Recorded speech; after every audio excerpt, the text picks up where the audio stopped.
Halo majikan, hari ini kita kedapatan cerita yang benar-benar plot twist. Udah lama ya ini kita nggak dapet cerita yang gue sendiri tuh pas baca nggak bisa nebak awalnya. Bikin suujon ke banyak orang, astagfirullahaladzim ya, bener-bener lagi puasa kita dibikin suujon. Coba, nanti kalian bisa nebak ceritanya apa nggak nih? Pokoknya ini kiriman dari teman kita namanya Fathia tentang sebuah kejadian anak hilang yang pernah menggemparkan desanya. Tapi sebenarnya cerita ini nggak hanya dialami sama Fathia aja, jadi ada POV dari ibunya sama POV dari bapaknya. Karena bapaknya tuh yang bernama Pak Umar memang merupakan kepala desa dan terlibat langsung dalam pencarian anak tersebut. Kejadian terjadinya cukup udah lama, tahun 2004, waktu usianya Fathia ini 16 tahun. Yang tiba-tiba di malam hari jam 11 malam, dengan keadaan hujan deras, rumahnya Fathia ini tuh didatangi pasangan suami istri yang nangis-nangis panik gitu. Ngomong kayaknya Fathia, mereka bilang anaknya hilang. Nah lo, tapi sebelum itu ya, biar kita kagak hilang ingatan nih alias lupa gitu, bentar lagi kan kita udah mau lebaran. Tapi misalkan kalian belum nyiapin hampers apa-apa, duh masih keburu nggak ya? Takutnya toko-toko udah pada tutup gitu kan, atau full udah nggak nerima pesanan lagi, atau mikir enaknya ngasih hampers apa yang praktis, pasti disukai sama yang terima, dan murah juga, cuma tetap kelihatan elegan. Iya, ribet banget lu banyak mau. Nih, saran gua mah ya, kasih aja nih hampers parfum set dan deo set dari Holy Grails. Parfum shimmer set ini tuh best seller banget, gengs. Dengan harga 100 ribuan aja nih, kalian dapat 4 parfum botol kaca 50 ml. Gila nggak sih ngasih hampers isinya 4 parfum begini, wanginya mewah semua. Kelihatannya mahal begitu kan? Dan jangan sedih, tahan lama. Ini beneran you the parfum. Kalau kita ngasih gini kan mikirnya, hah, ini ngasihnya 400 ribu kali orangnya ya. Bener-bener proper banget, kacau guys. Botol kaca dapat 4. Dan semua ini wanginya enak-enak semua. Udah approve banget, ini udah dipilihin sama yang bener-bener best seller dari Holy Grails. Langsung tercium dari jarak 500 km. Atau tapi kalau kalian mau lebih budget lagi nih, ada deo spray kotak gini kan juga bagus ya kalau buat ngasih hampers ya. Ini isinya tuh 10 set. Harganya cuma 80 ribuan aja sekotak ini. Yang mana deo spray ini tuh natural ingredients ya, dari bahan tawas. Dan karena ini tuh wanginya adalah wangi-wangi dari parfumnya Holy Grails, jadi ini seperti mendayung 10 pulau terlampaui. Jadi kalau kalian pakai gini kan, diketi begitu, sekalian kayak pakai parfum, macam kayak body mist tapi buat ketek. Pokoknya semenjak pakai ini gue udah nggak pernah pakai yang deodoran yang roll-roll bikin burket begitu loh. Ini praktis banget, tadi tinggal semprot-semprot, nggak lengket nih. Keti langsung wangi. Wangi banget nih seharian gitu kan di badan kan. Keringat juga bisa berkurang drastis. Jadi buat masalah perhampersan udah deh, Holy Grails jawabannya. Proper banget, udah dapet box begini tinggal kasih aja udah. Atau kalau buat tukar-tukar kado di acara kantor gitu kan, acara bukber, ini next level kalau kalian ngasihnya begini. Dikira sultan lu ntar. Dan ini pasti kepake nggak mau bazir. Yang nerima juga pastinya seneng. Jadi langsung aja check out di keranjang YouTube di bawah ya. Nah, suami istri yang tadi bilang anaknya hilang itu bernama Pak Rusdi dan Bu Ati. Mereka datang nih nyari ayah, karena ayah tadi kan memang kita udah bilang ya, kepala desa. Jadi kalau ada apa-apa pengen lapor, minta tolong segala macam, pasti orang-orang datangnya ke rumah ayah. Nah, ayah nih atau Pak Usman sendiri waktu itu sebenarnya udah tidur. Dan pas dengar begitu ya kaget, kok Toto bisa hilang. Bu Ati dan Pak Rusdi tuh bilang kalau mereka memang tadi sempat bertengkar hebat pada malam itu ya. Dan tanpa sadar anak mereka bernama Siti berumur 7 tahun keluar rumah tuh. Ya mungkin dia takut, sedih atau gimana, orang tuanya berantem nih, Sitinya jadinya pergi sendirian. Sementara keadaan di luar itu kan hujan deras ya, bener-bener lagi deras-derasnya lah. Jadi di rumah juga suaranya bising, makanya pasangan itu tidak mendengar anaknya nih keluar rumah. Dan untuk mencari jejak Siti pun juga susah, karena jejak kakinya tuh tersapu oleh air hujan yang sederas itu di tanah. Ya waktu itu Pak Usman sama beberapa warga langsung bantu tuh nyariin Siti keliling desa dengan hujan-hujanan. Cuma yang nggak ketemu, nggak tahu Siti ini kemana. Sampai akhirnya besok pagi berita hilangnya Siti ini disebar ke satu desa tuh. Soalnya gimana Siti belum balik-balik yang membuat orang tuanya ini khawatir. Pagi itu juga warga desa sempat berkeliling nyebar. Tapi ya nggak ada tuh tanda-tanda jejak Siti kemana gitu sama sekali hingga sore hari. Yakin ya Pak Usman waktu itu nganterin Bu Ati sama Pak Rusdi naik mobil untuk melapor ke kantor polisi. Di mana mereka di sana tuh menceritakan kejadiannya. Ya malam itu mereka bertengkar hebat karena Pak Rusdi ini mendapati istrinya Bu Ati itu selingkuh. Ya marahlah Pak Rusdi tuh sampai ngegebukin Bu Ati karena memang Pak Rusdi ini terkenal KDRT. Beberapa kali Pak Usman sendiri tuh udah sampai pernah turun tangan perkara laporan dari warga yang pada khawatir dengan kondisinya Bu Ati tuh kalau keluar rumah kelihatan suka biru-biru memar gitu lah, habis dipukuli. Dan Siti nih anak mereka pun kadang-kadang juga sama gitu, jadi korban bapaknya. Yang pas kemarin Bu Ati ke rumahnya Pak Usman aja kondisinya memang lebam-lebam karena kan bilang habis berantem tuh sama suaminya. Ya pokoknya Pak Rusdi ini terkenal orang yang kasar lah. Dimana itu juga salah satu alasannya kenapa si Bu Ati ini selingkuh, dia mungkin nggak tahan sama suaminya. Saat mereka lagi bertengkar hebat tuh, ya mungkin karena situasinya chaos ya, dikuasai emosi, mereka nggak benar-benar merhatiin nih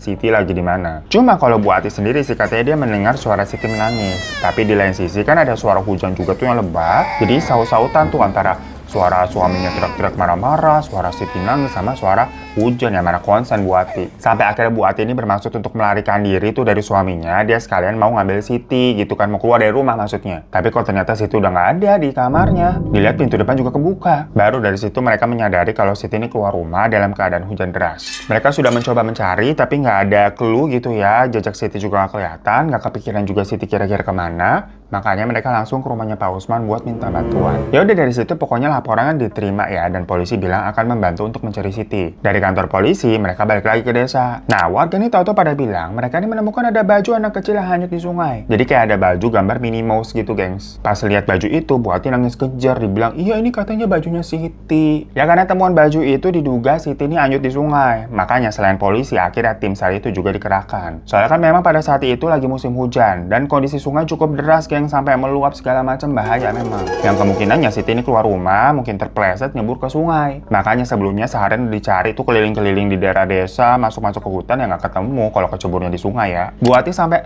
tampak terpukul banget ya, shock tuh, terus-terusan nangis melukin baju anaknya tersebut. Waktu itu Fatia sama ibunya nih bertugas untuk menenangkan Bu Ati ya di rumahnya Bu Ati. Sementara Pak Usman, Pak Rusdi sama warga lain tuh masih mencoba mencari Siti tuh di sekitaran sungai. Nah tiba-tiba si Fatia nih ngelihat ada nenek-nenek masuk ke dalam rumahnya Bu Ati, kayak masuk tuh dari depan, jalan terus ke belakang. Fatia kira itu siapa kali ya, soalnya kan memang beberapa tetangga warga desa sana pada datang keluar gitu kan buat jengukin si Bu Ati. Cuma nenek yang tadi tuh masuk ke rumah langsung jalan aja udah ke belakang. Hingga akhirnya ada tim polisi sama tim SAR datang tuh buat ngomong-ngomong sama Bu Ati, nanya-nanya lah. Ibunya Fatia nyuruh si Fatia tuh buat ngambilin minum. Ya tapi kan karena itu bukan rumahnya Fatia, rumahnya Bu Ati. Jadi Fatia nggak tahu juga maksudnya dapurnya di mana, gelas-gelas di mana. Nah Bu Ati bilang tuh di sana di belakang, ambil aja. Ya udah Fatia ke belakang nih, dia nyari-nyari gelas gitu kan sama teko air segala macem. Dan ternyata nenek-nenek yang dilihatnya tadi itu ada di belakang rumah gengs, lagi nimbak sumur. Jadi memang di desa mereka tuh masing-masing di belakang rumahnya masih ada sumur kerekan gitu ya. Fatia sambil bikin minum yang ngeliatin doang tuh. Gimana nenek tersebut tuh kayak lama banget ngeret talinya, macam kayak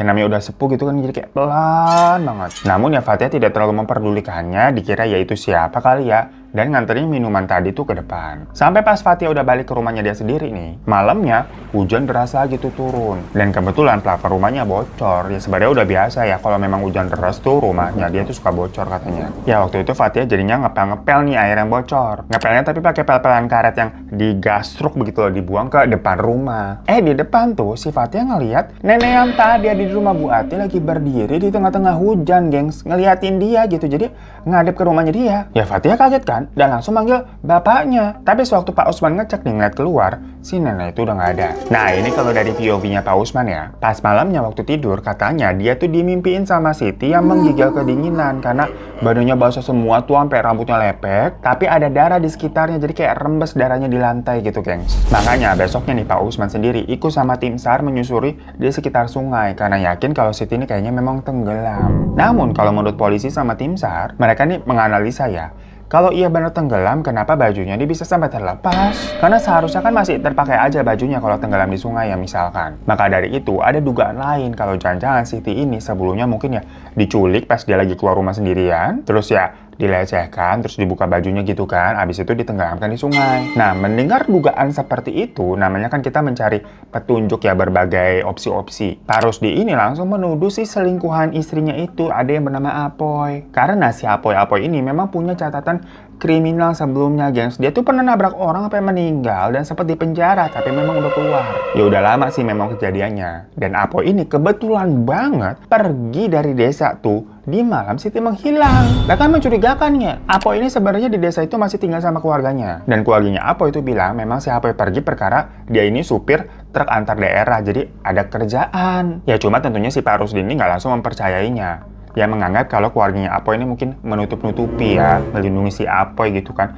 Lagian kebetulan banget kok Apoy ini hilang atau pergi dari desa itu di malam kejadian. Cuman motifnya apa? Apakah si Apoy yang menenggelamkan Siti dan melecehkannya segala macam ya belum bisa kebukti. Pokoknya kan baru dibilang nih, kalau sebelumnya di hari itu dia mendapati istrinya kan selingkuh sama Apoy yang ternyata memang istrinya ini udah ada niatan kabur tuh bareng Apoy. Ya karena Pak Rudi mengetahui hal itu, emosi lah seperti biasa. Akhirnya dia melakukan KDRT. Tapi sebelum Pak Rusdi tahu istrinya selingkuh sama Apoy, Apoy ini katanya suka kayak dipanggil lah buat benerin ini itu. Dia macam kayak tukang panggilan di kampung juga gitu kan, apa ngomongnya, palu gada misalkan kalau dia lagi nggak narik truk. Nah Pak Rudi ini pernah ngeliat Apoy kayak mangku-mangku Siti nih, ngajak main segala macem. Siti juga agak deket sama Apoy. Namun dikiranya Pak Rudi mungkin ya si Apoy cuma suka anak kecil aja kali ya, penyayang. Tapi setelah kejadian ini mikirnya jadi beda. Antara si Apoy mungkin lagi mau merebut hatinya Siti karena Siti kan anaknya Bu Ati, atau jangan-jangan Apoy ini memang ada kelainan suka sama anak kecil.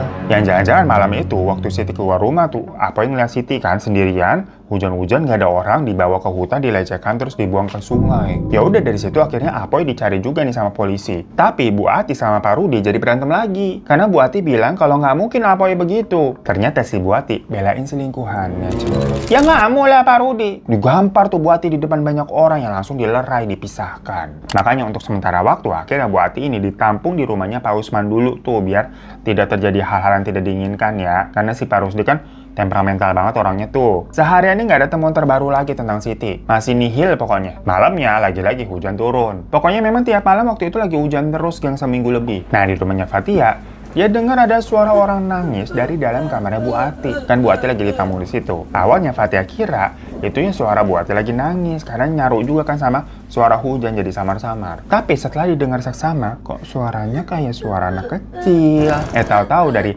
kamarnya si Fathia tuh di atap bocor tuh rembes langsung ke atas kasur. Jadi Fathia keluar dan buru-buru nyari ember buat nadahin air yang takut basahin kasurnya. Dia ke dapur kan mau ngambil ember dan pas dia balik ke kamar, dia ngeliat ada nenek-nenek waktu itu tuh lagi duduk di kasurnya. Spontan si Fathia teriak sampai ember jatuh. Bapak ibunya juga langsung nyamperin. Tapi pas mereka ngecek ke dalam kamarnya Fathia, sosok nenek-nenek itu udah nggak ada. Namun kasur Fathia ini basah, gengs. Basahnya tuh kayak ada orang abis berenang terus duduk di kasur, jadi kayak bulat gitu pinggirannya basah. Padahal yang bocor atau rembes itu di bagian kepala gitu, jadi kok tidur gitu kan di bagian kepalanya, tapi basahnya tuh di bagian sini, jadi beda sisi gitu loh. Ya pokoknya setelah udah ditadain sama ember, Fathia disuruh tidur sama ibunya dulu, sementara Pak Usman tidurnya di kursi depan aja. Karena kan kamar satunya lagi ada Bu Ati ya, yang sebenarnya itu adalah kamar kakaknya Fathia, tapi udah gede, udah menikah, nggak tinggal di situ. Nah pas lagi tidur nih, ibu sama Fathia nih mendengar suara bapak kayak teriak, "Siapa kamu?" Fathia sama ibu langsung keluar kan, dan terlihat memang Pak Usman tuh lagi berdiri di depan jendela ngeliat ke arah luar. "Kenapa Pak?" kata si ibu. Tapi Pak Usman tuh masih berdiri aja tuh di depan jendela. Ibu sama Fathia ngecek apa sih yang lagi dilihat sama bapak. Nah di situ mereka semua ngeliat sosok nenek-nenek rambutnya putih semua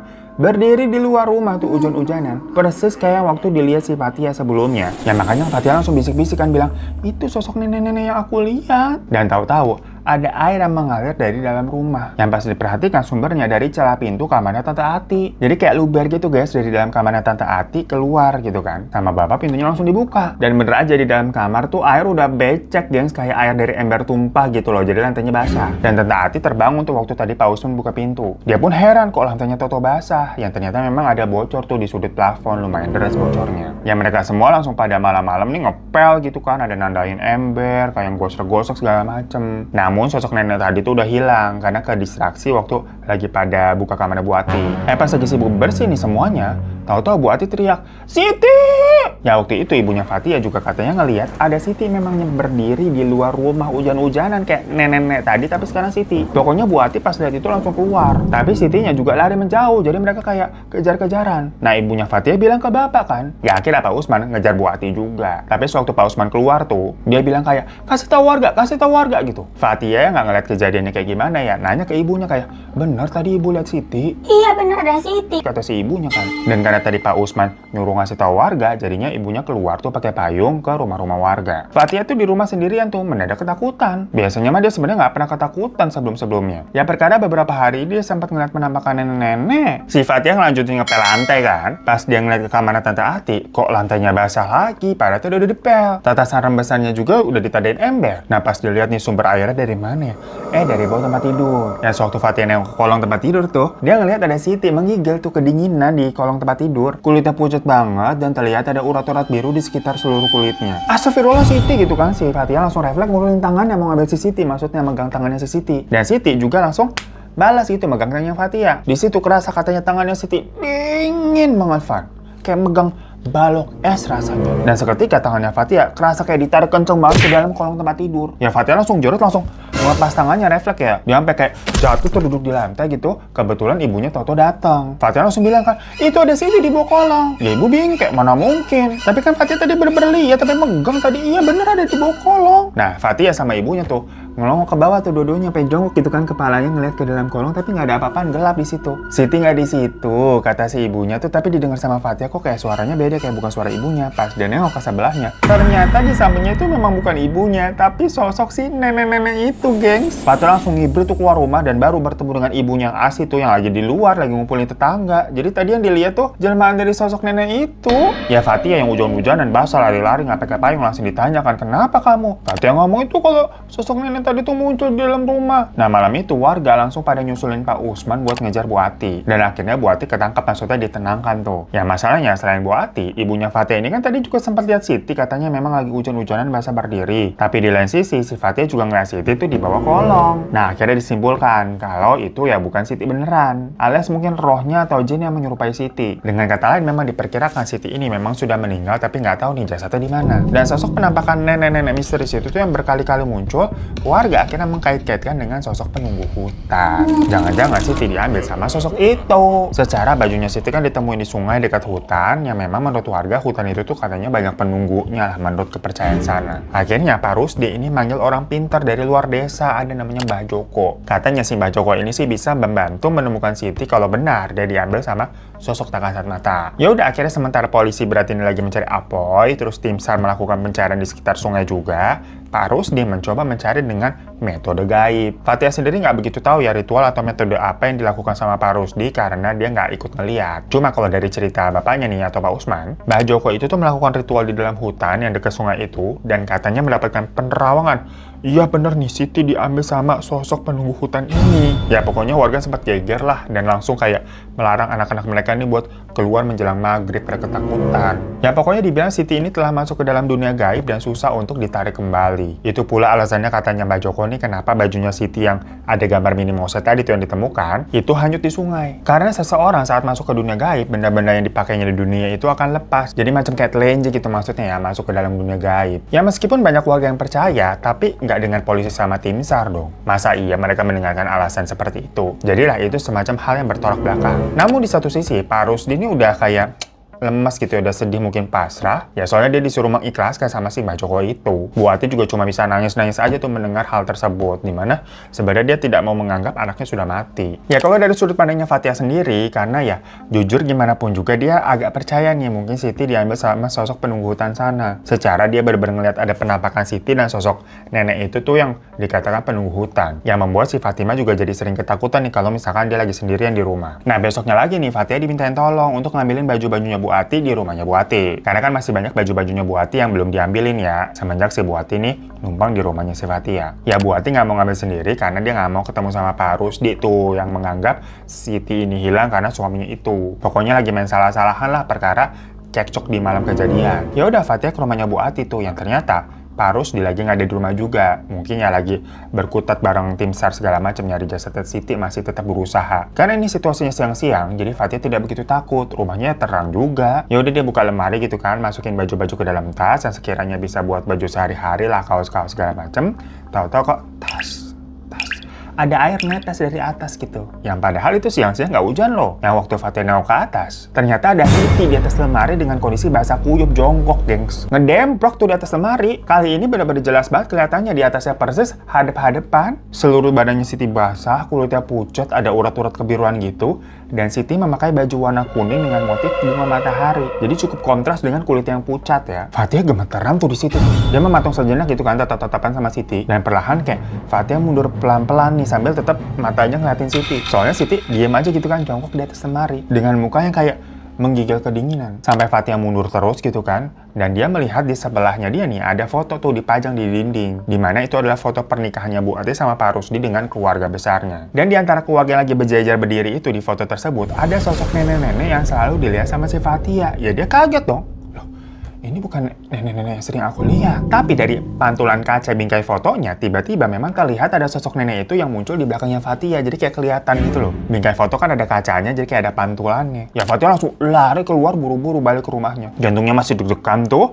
Yang pastinya hal itu juga langsung dia ceritain ke orang tuanya. Sampai akhirnya ini udah mau seminggu ya. Jadinya tim SAR juga angkat tangan dan menyimpulkan kalau Siti udah nggak ketemu nih, pastinya juga nggak selamat nih udah seminggu. Sementara pihak kepolisian menyatakan kalau Apoy itu memang sengaja kabur kayaknya. Jadi Apoy ini menjadi DPO, daftar pencarian orang. Nah, di sini ada dua pendapat. Maksudnya kalau benar Siti diambil sama penunggu hutan, ngapain juga si Apoy kabur? Apakah dia takut disalahkan atau gimana? Yang jelas kalau dari kepolisian itu tidak menerima permasalahan mistis-mistisan penunggu hutan ya. Cuma di sisi lain si Fatia juga jadi mikir. Maksudnya kayak, kenapa Bang Apoy kabur nih? Emang dia tahu sesuatu atau gimana? Dan waktu Fatia lagi melihat penampakannya Siti, sosoknya itu kan pakai baju kuning ada gambar bunga mataharinya, bukan baju Minnie Mouse. Nah, kalau baju Minnie Mouse itu adalah baju yang dipakai Siti waktu keluar rumah terakhir malam-malam tuh, kenapa sosok yang dilihatnya pakai baju yang berbeda? Jujur Fatia jadi kayak goyang nih, kayak meragu. Dan ternyata sosok nenek yang dilihatnya itu kan adalah neneknya si keluarganya Pak Rusdi atau Bu Ati. Yang semua hal itu lagi-lagi Fatia sampaikan kepada bapak, ibu, sama Bu Ati tuh yang lagi di rumah. Dan kalau menurut penjelasannya Bu Ati, nenek-nenek yang dimaksud itu adalah ternyata ibunya Pak Rusdi. Sampai akhirnya Bu Ati ditanya, apa Pak Rusdi atau mungkin orang tuanya itu pernah memakai hal-hal gaib, mungkin pesugihan, susuk, atau semacamnya yang berakibat kepada keturunannya, makanya Siti diambil macam tumbal begitulah. Ya secara kan emang Mbah Joko itu Pak Rusdi ya nyari Siti pakai cara-cara mistis. Nah di situ Bu Ati kayak diem aja, antara dia takut, bingung atau nggak tahu ya, atau semacam ada yang dia mau tutup-tutupi. Besokannya lagi nih pencarian sama tim SAR kan udah dihentikan. Nah Pak Rusdi nih tahu-tahu terlihat mandi di kali. Yang mana biasanya memang kali itu sering digunakan sama warga, terutama anak-anak buat berenang. Cuma kalau lagi musim hujan pada nggak berani gengs karena arusnya tuh deras dan airnya juga meluap kan, jadi dalam. Orang-orang udah pada bilangin tuh untuk jangan mandi di situ, bahaya. Tapi Pak Rusdi nggak peduli. Dibilang itu adalah bagian dari ritual yang disarankan sama Mbah Joko agar penghuni sana tuh mau mengembalikan jasad anaknya, dibilang begitu. Bapak, ibu sama Fatia jadi tambah curiga nih sama Pak Rusdi. Maksudnya mungkin semua ini memang akibat dari hal-hal mistis yang pernah dilakukan sama orang tuanya dulu. Nah sementara di rumah nih waktu Fatia lagi sendirian, bapak ibu lagi keluar soalnya. Bu Ati nih bilang dia mau balik ke rumahnya karena kan pencarian Siti juga udah dihentikan. Dia bawa tas berisi baju-baju yang diambil sama si Fatia kemarin. Ya Fatia di situ bingung, maksudnya kayak kenapa kalau mau balik kemarin sampai minta tolong ambilin baju? Kan jadinya dia ketemu sama sosok Siti, ketakutan ya. Ya udah balik aja sekarang gitu, nggak usah bajunya minta diambilin. Tapi ya udahlah, Bu Ati akhirnya pergi tuh. Nah pas pulang-pulang nih bapak sama ibu nanyain kan Bu Ati kemana? Fatia jawab pulang ke rumahnya. Oh ya udah mau gimana kan nggak mungkin dilarang juga ya kalau dia mau pulang ke rumahnya sendiri, itu keputusannya. Nah tapi dari situ si bapak sama ibu pergi ke rumahnya Bu Ati juga dengan maksud mau memastikan Bu Ati nih nggak berantem lagi, nggak digebukin sama Pak Rusdi. Intinya bapak sebagai ketua desa nih mau menghimbau aja untuk rukun-rukun ya, dan mau ngomongin juga buat tahlilannya Siti nih, setidaknya karena jasadnya belum ditemukan ya mungkin lebih baik dikirimkan doa-doa gitu loh, biar nanti bapak sama yang lain aja gitu ngatur keluarga. Cuma di sana ternyata Bu Ati nggak ada di rumah. Pak Rusdi pun nggak tahu mengenai Bu Ati yang katanya mau balik pulang ke rumah. Dan menurut warga sekitar tadi mereka memang melihat Bu Ati pergi katanya keluar desa, nggak tahu kemana. Yang ternyata Bu Ati kabur. Di situ Pak Rusdi langsung kayak marah-marah nih pas tahu istrinya kabur. Langsung pergi dikejar naik motor. Ya karena terlihat sangat emosi nih Pak Rusdi ya. Bapak takut nih. Jadi akhirnya Bapak Usman sama beberapa warga lain tuh ikut ngejar Pak Rusdi. Yang jadinya si ibu nih ditinggal sendirian. Kalau Fatia kan di rumahnya sendiri. Kalau ibunya Fatia berarti lagi di rumahnya Bu Ati. Nah menurut cerita ibunya Fatia, sewaktu pas Pak Rusdi ini marah dan langsung naik motor tuh pergi, dikejar juga kan sama Pak Usman sama beberapa warga, si ibunya masih diem aja tuh di rumahnya Bu Ati tuh denger kayak ada suara kayak rekan sumur. Macam kayak ada yang nimba gitu loh. Ya ibu kan langsung kayak ngeh, itu itu siapa yang nimba di belakang gitu. Apa jangan-jangan Bu Ati sebenarnya kagak kabur di rumah ternyata. Jadi dicek lah sama si ibu ke belakang. Dan di situ ibu ngeliat sosok nenek-nenek yang lagi nimba sumur, gengs. Ibu yang kaget merinding banget keluar nih Brit. Ya udah akhirnya ibu sama Fatia berduaan aja tuh di rumah nungguin kabar dari bapak. Yang menurut cerita bapaknya, ternyata Bu Ati ini kabur sama Apoy. Jadi mereka memang janjian tuh di luar desa ketemuan. Tapi ujungnya akhirnya ketangkap sama pihak kepolisian dan diamankan nih karena si Apoy ini kan memang DPO. Cuma Pak Rusdi yang ketemu sama Apoy dan Bu Ati tuh emosi banget sampai mau gebukin dua orang ini. Ya udah dilerai sama polisi, ribut. Akhirnya semuanya diamankan lah ke kantor polisi. Dan setelah diinterogasi, ternyata di malam Siti menghilang, Pak Rusdi yang baru pulang itu memergoki istrinya sedang berdua dengan Apoy di rumah. Ya karena emosi nih, dia mau menghajar Apoy. Tapi dihalangi sama Bu Ati dan Apoy kabur tuh pergi. Ya Pak Rusdi makin emosi kan karena Bu Ati ternyata melindungi si Apoy nih. Akhirnya Bu Ati dipukulin. Mungkin nggak tahan dengan pelakuan suaminya, udah naik pitam juga nih si Bu Ati kayak ngambil pisau dapur dan mau nikah Pak Rusdi. Tapi ternyata anaknya tuh Siti yang ngeliat orang tuanya berantem nih, mungkin mau melerai maksudnya. Malah yang kena tikam si Siti dan akhirnya Siti meninggal. Karena panik, Pak Rusdi bilang untuk memasukkan Siti ke dalam sumur aja dan mengkambing hitamkan Apoy. Karena Pak Rusdi ini jadi dendam banget emang sama Apoy. Yang penting Bu Ati ini nggak ke Apoy lagi gitu, biar Apoy yang dipenjara. Bu Ati yang kebingungan dan terbiasa ketakutan sama Pak Rusdi nurut aja. Jadilah mereka mengarang cerita seolah-olah Siti pergi di saat mereka berantem dan minta tolong ke Pak Usman untuk mencari Siti. Dan digiring opini kalau si Apoy ini nyulik segala macem kan, karena malam itu Apoy pergi. Tapi ternyata kan maksudnya si Apoy pergi karena takut dihabisi sama Pak Rusdi yang emosi tadi tuh mergokin dia selingkuh sama Bu Ati. Di awalnya dia juga nggak tahu kalau Siti hilang segala macem. Sampai tahu-tahu kok dia dapat kabar dari orang kantornya tuh perusahaan truk tuh kalau dia dicariin sama polisi atas kasus menghilangnya Siti. Dia jadi tertuduh. Yang makin kabur lah takut si Apoy. Bu Ati ini yang tahu kejadian sebenarnya, diam-diam menghubungi Apoy dan berniat untuk kabur bersama. Baju minimos yang ditemukan di sungai dekat hutan itu nggak tahu punya siapa sebenarnya. Ya mungkin baju anak orang yang anyut aja kali pas ibunya lagi nyuci apa bagaimana. Tapi sengaja sama Bu Ati dan Pak Rusdi klaim itu adalah baju anaknya biar seolah-olah ceritanya si Siti ini anyut di sungai kali susah ditemuin. Ditambah lagi dari Fatia dan keluarganya kan melihat sosok nenek-nenek itu tuh yang hantu ternyata kan ceritanya menyebar. Tahu-tahu jadi pada ngait-ngaitin sama sosok penunggu hutan. Perkara tadi bajunya ditemuin di sungai dekat hutan, dari situ Pak Rusdi punya second plan nih dengan menciptakan cerita anaknya digondol sama penunggu hutan dan manggil Mbak Joko yang ternyata dukun palsu bayaran cenah. Tapi kan lambat laun ternyata Fatia baru mengetahui kalau sosok nenek itu adalah ibunya Pak Rusdi sendiri. Yang dipikir-pikir ya sama Fatia setelah semuanya ini terungkap, sepertinya sosok nenek itu tuh mau memberitahukan posisi cucunya yang ada di dalam sumur. Jadi ini nenek-nenek baik minta tolong cenah. Dan sewaktu polisi ngajak ke dalam sumur, ya bener aja Siti ada di dalam sana dengan pakaian warna kuning motif bunga matahari. Kulitnya udah pucat, udah menggembung ya kayak orang tenggelam. Kata saat sosok penampakan Siti yang selalu terlihat itu kan dalam keadaan basah yang dikiranya tenggelam di sungai, ternyata di sumur. Ya dari situ Pak Ati dan Pak Rusdi ditahan geng. Sementara jasad Siti akhirnya bisa dikuburkan dengan layak. So itu majikan cerita yang membagongkan dari Fatia ya, yang dia pun gak menyangka kalau orang tuanya Siti sendiri dibalik semua kehebohan ini. Apa kabar dunia? Pantesan aja katanya semenjak Siti hilang nih. Ya kalau Bu Ati kan tinggal di rumahnya Fatia jadi bisa mandi ya. Tapi kalau Pak Rusdi nggak mandi-mandi. Yang dikirain warga karena frustasi mungkin kan anaknya hilang jadi nggak kepikiran mandi gitu. Udah aut-autan kayak orang gila gitu lusuh. Dan terakhir kali tapi terlihat mandi di kali tuh. Yang Pak Rusdi bilang adalah bagian dari ritual. Ya padahal ternyata dia nggak bisa mandi di rumah. Perkara sumur di rumahnya ada mayat anaknya. Ada gila-gilanya jadi orang tua ya? Ya walaupun ujung-ujungnya keungkap semua, tapi Sitinya kasihan ya. Ya semoga Siti udah bisa tenang dan bahagia ya, karena kan setelah dikuburkan dengan layak, memang katanya udah nggak ada penampakan dari Siti lagi tuh. Penampakan dari neneknya Siti juga udah nggak ada, udah aman. Sampai katanya di desanya Fatia, makam Siti itu kayak dibuat bagus sendiri, gengs. Perkara warga ya pada kasihan biar Siti bahagia dan tenang lah maksudnya. Ya terima kasih ya Fatia untuk cerita yang tak bisa kutebak ini. Dan terima kasih juga buat para majikan yang udah nontonin terus ya, walaupun pada memborbardir tunanya. Ini jam tayangnya selama bulan puasa bagaimana sih? Kadang jam 1, kadang jam 5, kadang jam 10 malam. Ya jawabannya sengaja biar plot twist tidak tertebak juga. Tonton upload aja begitu. Ya udah maklumin aja sih majikan, namanya juga babu, kadang lagi ribut, kadang mut-mutan, kadang ketiduran begitu. Jadi anggap aja ini semua cobaan puasa biar bisa lebih bersabar majikan. Yang kalau mau kirim cerita bisa email ke di bawah ini. Assalamualaikum warahmatullahi wabarakatuh. Janganlah takut. ceritakan padaku, karena kamu teman cerita.